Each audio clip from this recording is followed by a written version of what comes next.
Bismillah ar-Rahman ar-Rahim. We will continue with chapter 10 about reading and writing into files. And in this session, we will talk about how to read from text file. To read from a file, we will follow 3 steps. Opening the file, we will need a scanner, just like we read from keyboard. We will just give the object name, new scanner. If we are reading from a keyboard, we'll have to say system.n. Here we have to say new file, and then we will give the file name between double quotation. Step number 2 is we have to read the lines from the file. So we will use a while loop, and we will say as long as the object read has next line. So as long as we have lines in our file, we will read the data and then till we finish all the elements, and we will do the processing. The last step, we need to close the file. So we will just mention the object name dot close, and this will close the file.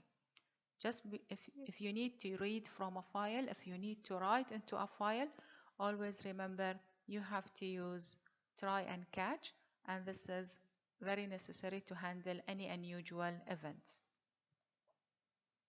So let's assume we have the following. We have a file. The file name is st.txt, and we have 2 lines. We have hello, and the other line is Java space programming space 2. The question says, read the content of your file and then do the output on screen output. And we don't know the number of lines. For example, here we have 2 lines, but we can have simply only 1 line, we can have 10 lines, or we can have nothing at all. To start our program, just like we mentioned, we need a try. So this is a try and the opening bracket and the closing bracket of the try. My first statement is scanner read equal a new scanner, a new file between double quotation st.txt. So what we did, we create an object read, and this object, the main thing of this object is opening the file st.txt, and then we can handle the reading from there. So instead of saying system.n, we will just say new file, and we will mention the file name. And then we need a while loop. The reason why we need a while loop, because we don't know the number of lines in our file. In this example, we have 2 lines, but we can have many lines, or we can have 2, 5, or 100 lines. So that's why we need a while loop. Our condition here, it says while read, which is our object of the input file, has next line. As long as you have some line, then you need to continue with your reading. So basically, the first time, I'm just pointing in this location. So I'm saying, do I have a line? Yes. And because we have a line, it means we will enter the loop. And then the first thing in the loop, it says string line equal read.next line. So read the line, which is currently hello, and save it in a variable, and the name of the variable is line. So we will read it, and we will have a variable, and it will have hello as our initial value. And this is saved as a string, so this is the string hello. Simply now, all what we need is we need to take this value and just output on screen. So we need to say system.out.println the value we have. So we will output hello. So what we did, we just say take the line, save it in a variable called line, and then just do the output on screen. Now our second step is we need to go and do the processing if we have other lines in the file. So we will go with the while loop, and we will start over. Just because we have read hello, it means now the cursor will be over there, and it will check do we have a line or not. So in this statement, read has next line your file.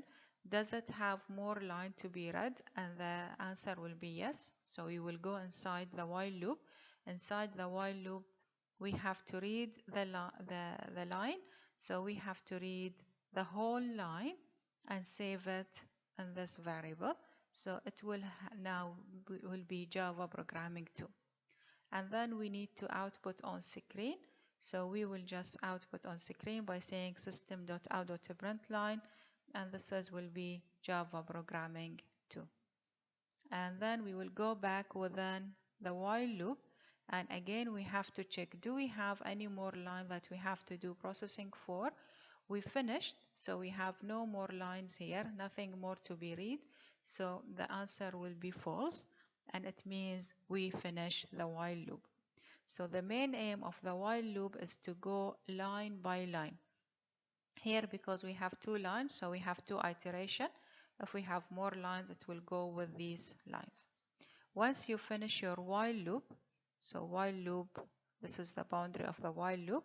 Now you finish your program, just remember you need to close your file. So this file need to be closed, and we have to say read.close, and this will close the file. And this will be the end of your program. So the main steps we did in this program was as follow.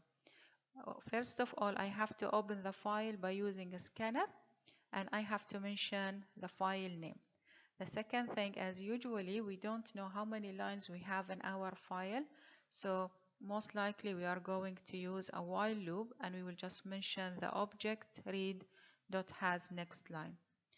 If you know, for example, you have 10 lines, you can simply have a for loop, and you can read your lines. You have to read each line individually, and that's why I have to say I will declare a variable line, and I will use next line. The meaning of next line here is it will read the whole line. So the first time it will read hello, the second time it will read Java space programming 2. So each time it will read a line. And then it depends on your program. Do you need processing? Do you need to do any calculation, or simply output? Here simply we just did an output on the output screen. Now once you finish, you did all the processing, always remember at the end you need to close your program. So we'll have to, again, to mention the object name read.close. Now because we are dealing with files, we need to use a try and catch. And the reason is, if you are reading from a file, a small thing could happen, that the file does not exist. And if the file does not exist, it means you cannot do the reading of your file. So for example, let's assume here we have a scanner read, new scanner, and then we have a new file, and the file name we mentioned student1. So student1 does not exist. I have a file called st.txt, not student1.txt. So if you have this case, once you say scanner read, do the reading, do the opening of a file, and the name of the file is st.1.txt, then this will cause you to go to the exception. So you will jump to the exception there, and the exception here is file not found exception, because if you need to read from a file, the only exception is expected as the file is not found. You cannot do the reading. And here you will just output a message, error e.getMessage. So in this case, if I'm saying a new file st1.txt, the message we will get, I will have a message error e.getMessage. It will display a message file not found. So it will not go through any content, it will not open the file, and it will not go and just get the contents of the file. That's why it's very important to have a try and catch, because if your file does not exist, if you have a spelling mistake, if the file is not there in your drive, then it should display a message. And because I'm using here file, and I'm using file not found exception, that's why I need the import of Java IO file, Java IO file not found exception. So these are the main steps of reading from a file. In our next exercise, we will have a file, we will do the reading, and then we will do processing. So we need to go through the elements, and then, for example, find minimum, maximum, or calculate average of the content of the file.